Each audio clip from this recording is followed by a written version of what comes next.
the earnings that we saw reflective of what happened already doesn't necessarily obviously reflect of what's going to happen in the future.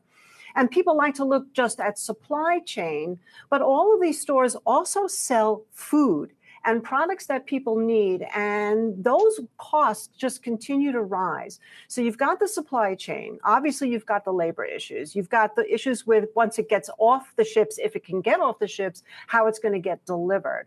But there's something else that's so insidious that keeps rocking, and I don't hear enough people talking about it other than complaining about when they go to the grocery store, and that is these rising food prices, which you can't just magically make disappear, because it's Mother Nature, and we're not at the point yet where technology can supplant raw material, and particularly as we're looking at food. So when you're looking at like something like Walmart and Target in particular, that would be part of it. That, along with the fact that people are nervous. They're shopping early, and that's what we saw with the retail sales that came out yesterday, positive.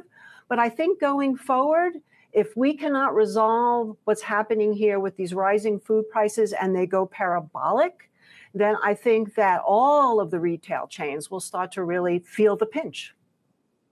Michele, do you think that that's the biggest threat to the stock market rally, is higher prices and consumers not being able to absorb them the way they have been thus far? Absolutely. I mean, there's a thing called pricing power. So that's really what this is all about.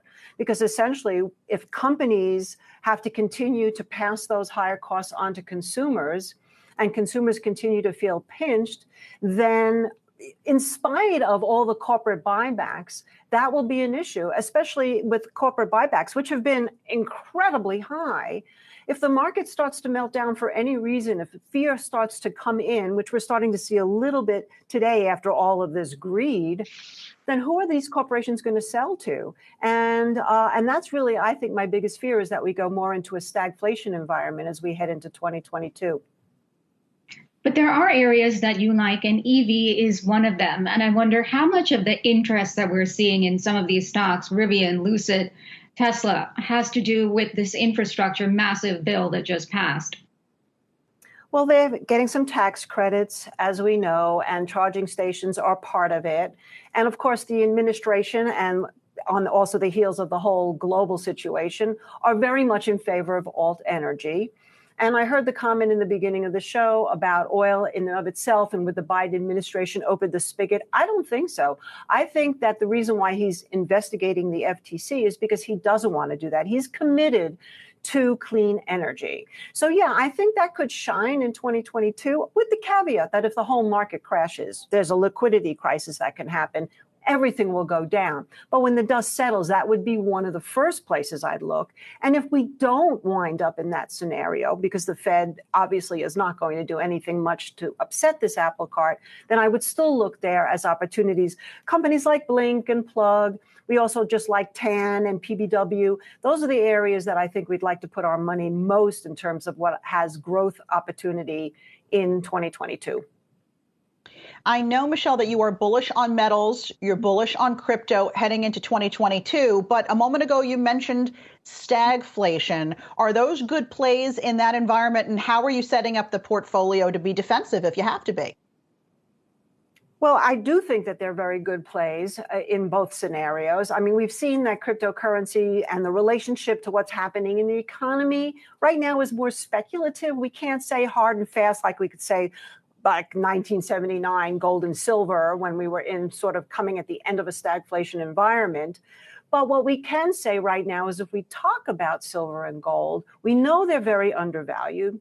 They're really basing out here, even on a day where the market is starting to come off. Silver and gold are still up on the day. And I think that could be signs of a place of some type of safety play if things get out of control, particularly as we just talked about with food prices. So yeah, I would definitely say that if you didn't get yourself into silver and gold, one thing you could watch is that ratio between silver and gold, because when silver outperforms, generally that means we're heading into an inflationary cycle. And the stagflation part will come from the fact that we've already seen a lack of growth. And if that lack of growth continues, we could still see those precious metals outperform. Michele, this year was all about taking risks, right? But how risk on are you looking forward out into the second half of next year, let's say? Well, I like to look at the relationships in terms of risk on. So there are really three key relationships to keep your eye on, which have been sort of switching between risk on, risk off in the last couple of days. One is how the long bonds perform against the S&P 500. The bonds, people are saying that bonds are not going to be a safety play, and nor is obviously equities for 2022 if things get worse. But nonetheless, that doesn't matter. To me, what matters is if the long bonds actually outperform the S&P 500, that's risk off. Right now, the S&P is still outperforming.